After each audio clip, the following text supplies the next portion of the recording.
Allahu Allahu Allahu Allah Allahu Allahu Allahu Allah.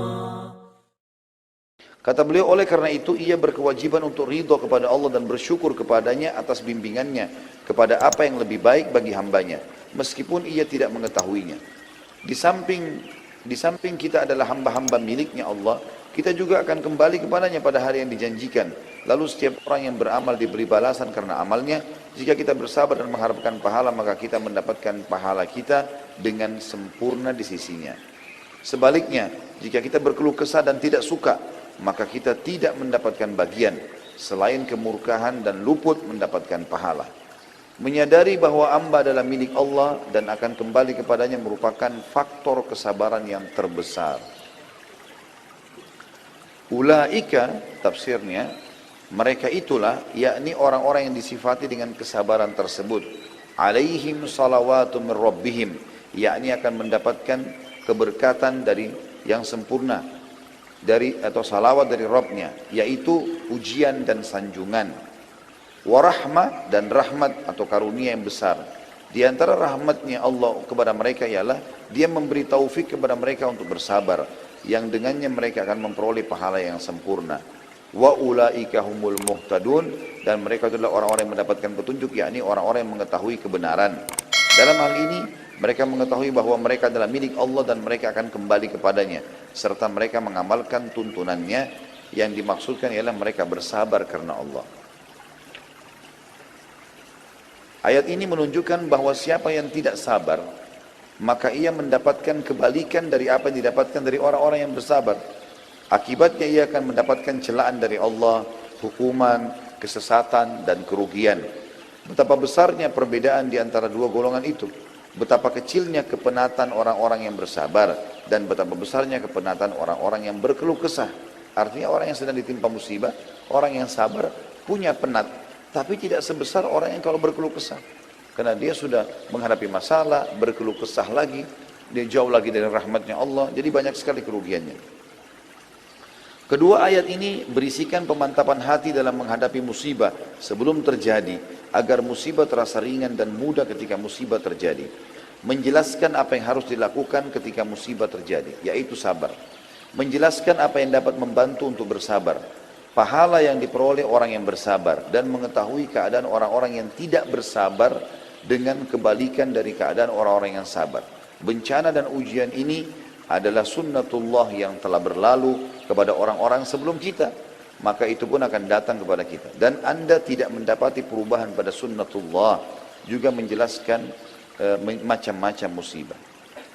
Umar bin Khattab pernah berkata, alangkah bagusnya dua balasan itu dan betapa baiknya tambahan itu. Maksudnya adalah ulaika alaihim salawatu min rabbihim wa rahmah. Mereka adalah orang yang mendapatkan keberkatan sempurna dan rahmat dari Tuhan mereka. Wa ulaika humul muhtadun, dan mereka adalah orang yang mendapatkan petunjuk.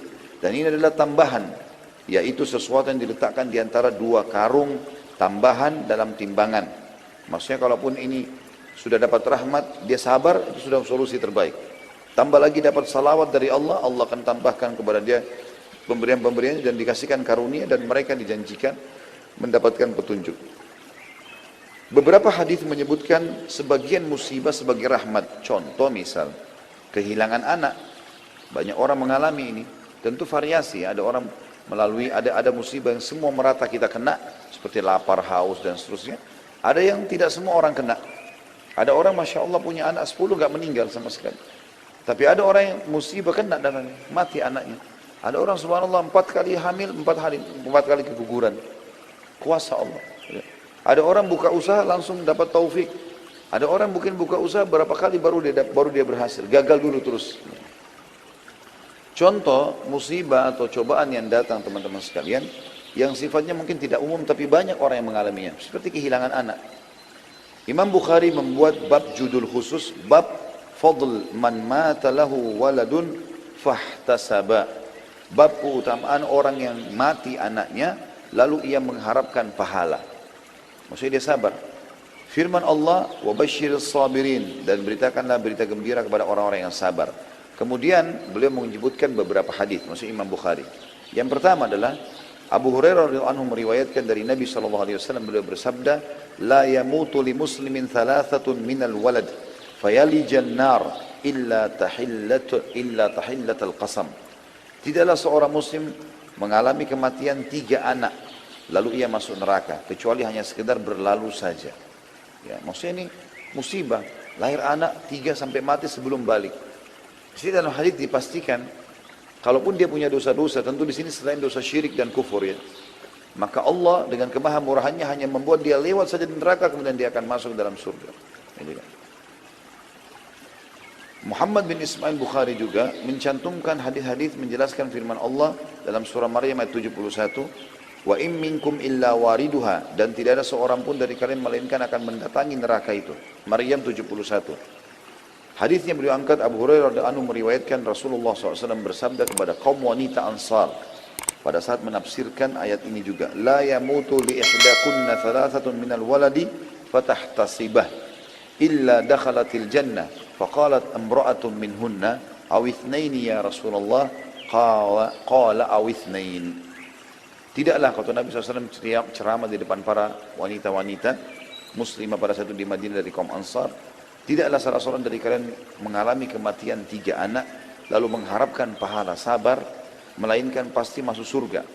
Seorang wanita yang hadir sempat bertanya, "Bagaimana dengan kehilangan 2 anak wahai utusan Allah?" Kata Nabi SAW, "Ya, kehilangan 2 anak juga termasuk." Perawi hadis Abu Hurairah mengatakan, "Saya yakin kalau ada wanita juga bertanya, bagaimana dengan 1 ya Rasulullah?" Maka Rasulullah SAW pun akan mengatakan 1 juga.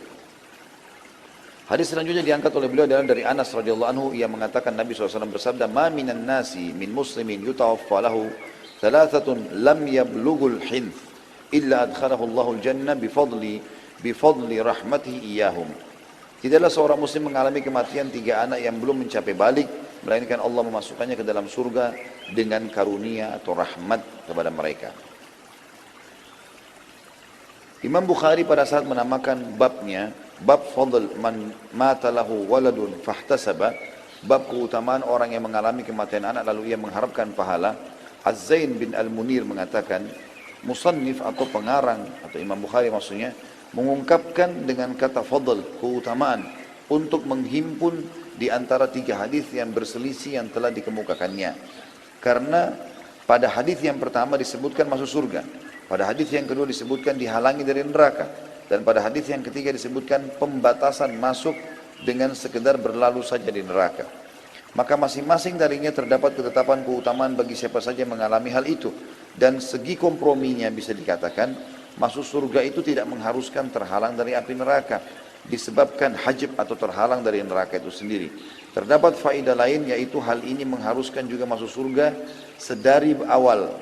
Adapun yang ketiga, maka yang dimaksud dengan al-wurud ya, atau masuk hanya melintas neraka saja, bagaimana pembahasannya akan disebutkan saat ya, pembicaraan perkataan illa tahillata qasam, kecuali sekedar berlalu. Orang yang melintas di atasnya ada beberapa macam. Di antara mereka ada yang tidak mendengar desisan neraka. Mereka ada juga orang-orang yang telah ada untuk mereka tetapkan yang baik dari Allah bagi mereka, sebagaimana disebutkan dalam Al-Quran. Jadi tidak ada kontradiksi ya, antara masuk surga dan terhalang dari neraka. Bukhari juga mengungkapkan dengan perkataannya walad atau anak, karena ini mencakup 1 anak atau lebih. Meskipun bab ini telah dibatasi dengan 3 atau 2 anak, akan tapi pada sebagian jalur riwayat disebutkan juga 1 anak masuk di dalamnya. Jadi hadis ini tidak ada sama sekali permasalahan atau persisian antara mereka. Artinya ada orang tergantung kadar kesabarannya. Mungkin dengan sabar maka Allah SWT akan berikan kepada mereka bisa masuk surga langsung karena luar biasa cobaan yang datang dan kadar sabarnya tinggi, atau dia dilewatkan di api neraka karena masih banyak dosanya karena kadar sabarnya juga lebih rendah daripada yang pertama. Dan juga ada orang subhanallah yang sudah langsung diselamatkan dari api neraka oleh anak-anaknya tadi atau dalam musibah yang sedang menimpanya tanpa hisab. Kemudian diangkat oleh beliau, dikatakan juga musannif atau Bukhari mengangkat hadis dari Abu Hurairah secara marfu, Yaqulullahu ta'ala, "Ma li 'abdil mu'min 'indi jazaa'un illa idza kabattu safiyatu min ahli dunya thumma ihtasab illa al-jannah." Allah berfirman dalam hadis qudsi, tidaklah hambaku yang beriman memiliki pahala di sisiku ketika aku wafatkan orang yang dicintainya dari ahli dunia, kemudian ia berharap pahala melainkan surga. Ibnu Hibban juga meriwayatkan, saya coba ringkaskan ya, karena ini di bab 8 ini kayaknya cukup panjang, atau di poin 8. Ibnu Hibban meriwayatkan dan Nasai bahwasanya Anas radhiyallahu anhu secara marfu meriwayatkan, man ihtasaba min sulbi thalathan dakhala jannah. Barang siapa yang mengharap pahala karena kehilangan anak ya 3, maka ia pasti masuk surga. Dan tidak ada perselisihan antara hadis ini dengan hadis yang menyebutkan juga 2 ataupun 1 orang. Tetapi yang dimaksud adalah makin banyak cobaan yang datang kalau sampai 3 anak, beda dengan kalau cuma 1 anak yang meninggal. Karena lebih berat, gitu kan? Apalagi kata para ulama lebih besar lagi pahalanya kalau seandainya 3 anak itu beruntutan meninggal semuanya. Gitu kan? Maka semua ini masuk dalam kadar pahala dan balasan yang akan datang kepadanya. Di antara hal yang diangkat oleh penulis adalah datangnya penyakit-penyakit. Tadi kehilangan anak. Datang penyakit apapun, dan penyakit yang disebutkan dalam hadis yang cukup berat adalah penyakit taun atau penyakit kolera. Abu Imam Bukhari meriwayatkan hadis, "Sa'altu Rasulullah SAW an taun fa akhbarani annahu adzabun yab'athuhu Allah ala man yasha wa anna Allah ja'alahu rahmatan lil mu'minin laisa min ahadin yaqa'u taun fayamkuthu fi baladihi sabiran muhtasiba ya'lamu annahu la yusibu illa ma kataballahu lah illa kana lahu mithlu ajri syahid." Aku bertanya kepada Rasulullah SAW tentang penyakit taun atau kolera. Maka beliau mengabarkan kepada aku bahwasanya itu adalah azab yang Allah kirimkan kepada siapa saja yang dia kehendaki. Dan Allah menjadikannya sebagai rahmat bagi orang-orang beriman.